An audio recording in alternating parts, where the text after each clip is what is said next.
Magandang araw po mga kababayan. Welcome po sa Pinilakan Lakbay. Ayan, naway safe po ang lahat. Matatapos na po ang taon at pasalamat po tayo sa mga nagdaang buwan.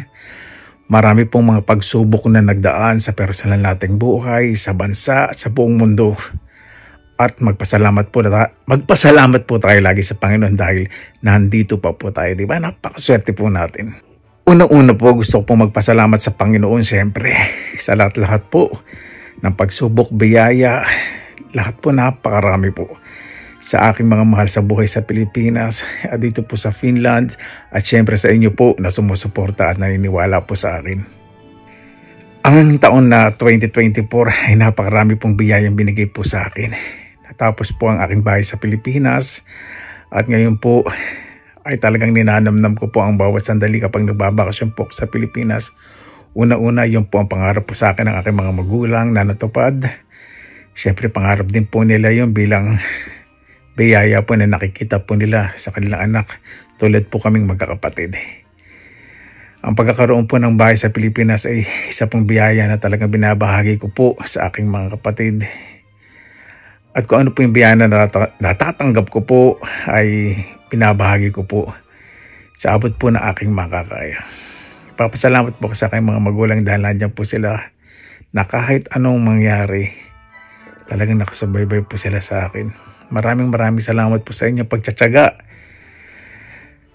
sa pagsuporta po sa nabubulol po ako sa pasensya na po sa suporta po nyo na inyong ibinibigay sa Pinilakan Lakbay at sa akin.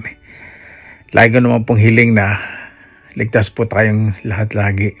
Hindi man po tayo nakikita-kita sa social media. Kahit paano po minsan nakapag-reply ako sa Facebook. Maraming salamat po sa inyo. Kahit mapusuan ko po man yung mga komento po ninyo ay sobrang saya ko na po. Alam ko po naman na naglalaan po kayo ng oras sa panonood po sa Pinilakan Lakbay at sa mga ibang vlogs po syempre. Ang 2024 po talaga ay napakasaya. Una-una po dyan yung pag-uwi ko po sa Pilipinas na talaga naman na nag-i-stay po ako ng bakasyon kahit mga ilang buwan. Ninanamnam po yung aking mga pinaghirapan. Yung mga tao po na gusto ko pong makita ay nakikita ko po. At napakarami pong bagay na nagagawa ko po ngayon dahil sa sobrang biyaya po na binigay ng Panginoon at pinibigay po.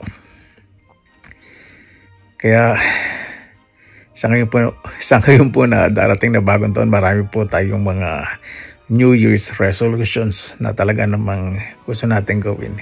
Pero siguro pinakamaganda po natin kung enjoy po natin yung bawat sandali ng ating ginagawa. Pasalamat po tayo sa Panginoon. Ano ba yung nagawa natin na maisang bagay na sabi? Yun po, napakalaking bagay na po sa araw-araw.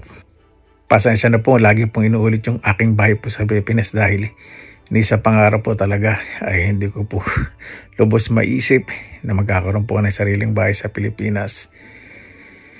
Kaya sobrang pasasalamat po ako. Sa ngayon po, darating po ang bagong taon. Naway ang bawat isa po ay maging maayos sa pagsasalita, pagkukomento dahil nasa mundo na po tayo ng social media. At ang bahay ko naman po dito sa Finland ay sobra din po nagpapasalamat. Kung saan man po ako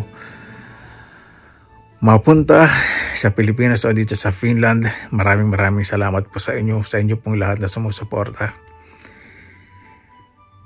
Napakarami ko pong gustong sabihin, pero sa ngayon ang hinihiling ko po ay ang pagkakaisa po sa buong mundo, kapayapaan, peace on earth na lagi pong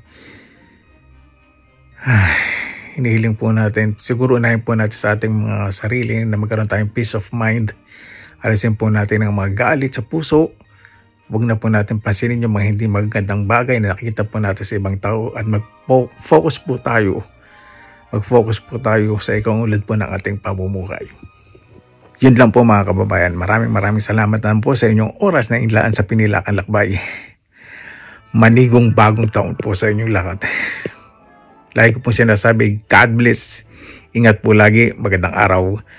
Laban lang sa bagong taon.